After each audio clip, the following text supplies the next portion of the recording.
Chris Sanson, bonjour. Première fois qu'on se rencontre après plusieurs mois de suivre sur les réseaux sociaux. Sur Instagram. J'aime beaucoup ce que tu fais d'ailleurs. La boxe féminine. Merci beaucoup, merci beaucoup. Puis moi, je te suis aussi beaucoup parce que non seulement tu coaches, tu es une boxeuse, mais aussi tu as ouvert la porte à plusieurs. Autant en boxe amateur chez les femmes qu'en boxe pro.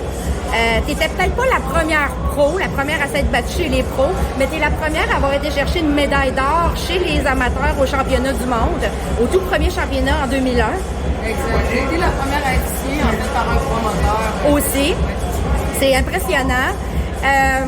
Si tu avais pu commencer ta carrière à cette époque-ci plutôt qu'il y a 20 ans, mettons, penses-tu que ça aurait été quoi les différences? Parce qu'on c'est totalement différent les deux époques, là.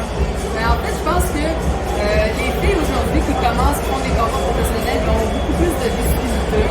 Il y a beaucoup plus d'opportunités, il y a plus d'adversaires, c'est plus diversifié, donc un plus gros bassin.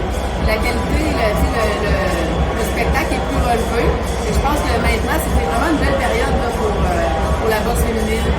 J'ai l'impression des fois que les boxeurs les plus populaires au Québec, c'est les femmes présentement. C'est une impression que je donne.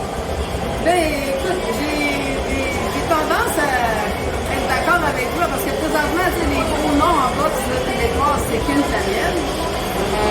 Tant qu'à moi, une personne dont on n'entend pas assez parler, c'est Jessica Camara. Exactement. Maintenant, on a Mary Spencer, qui est à Montréal.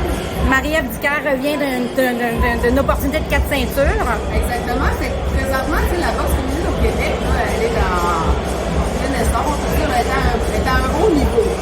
Léla Baudouin a mis les gants avec toi dans son camp d'entraînement. Ça s'est passé comment?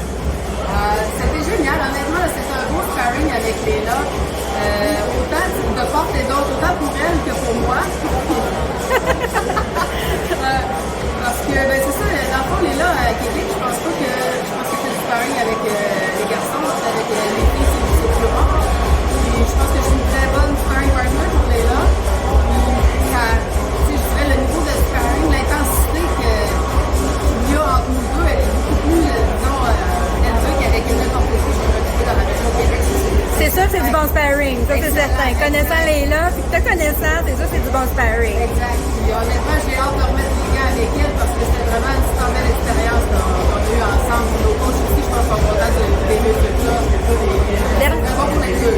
Dernièrement, il y a une boxeuse qui s'appelle Cara Rowe, une Canadienne, qui a fait un retour à la boxe pro après 11 ans d'inactivité. Elle avait une fiche pro, puis elle avait arrêté à cause d'un parcours de vie plus difficile.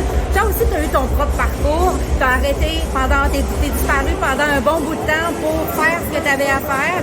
Tu es revenu. Ça fait quelques années qu'on te revoit dans le portrait des réseaux sociaux là, liés à la boxe. Tu as une licence de boxe professionnelle. C'est quoi la prochaine étape? C'est un combat pro? Est-ce que c'est quelque chose que tu cherches à avoir? Ben, en fait, moi, c'est l'histoire un peu là, quand j'ai quitté la boxe. J'ai commencé ma carrière sur le chemin de fer. J'ai complètement délaissé la boxe pour différentes raisons. Donc, depuis dans l'église, c'est arrivé, je me suis ramassée avec des problèmes de dépendance, je suis allée en thérapie. Et j'ai commencé à me réentraîner, à me remettre en forme. J'ai décidé de retourner voir mon coach, je sais, pour travailler au gym de boxe Kwame Wolu. Tu es encore capable. C'est un peu un projet de fou qui a commencé comme ça. Et puis, finalement, je me suis mis comme dans la tête que bon, ben, on fait un retour. Mais là, ça fait 2 ans et demi que je travaille pour avoir ma licence, un combat, on essaie de faire des contacts, ça marche jamais.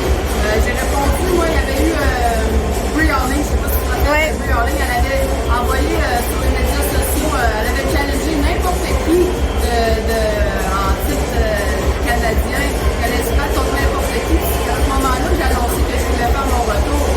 Et honnêtement, je la comprends de pas vouloir m'affronter. On s'entend que Brie Harling, elle m'a bloqué sur les médias sociaux, c'est pas pour rien qu'elle veut rien savoir de moi. On va te souhaiter un combat quand même rapidement. Tu voudrais te battre à quelle catégorie de poids? Est-ce que tu as 125 livres. 125 livres, mes amis. On va te le souhaiter.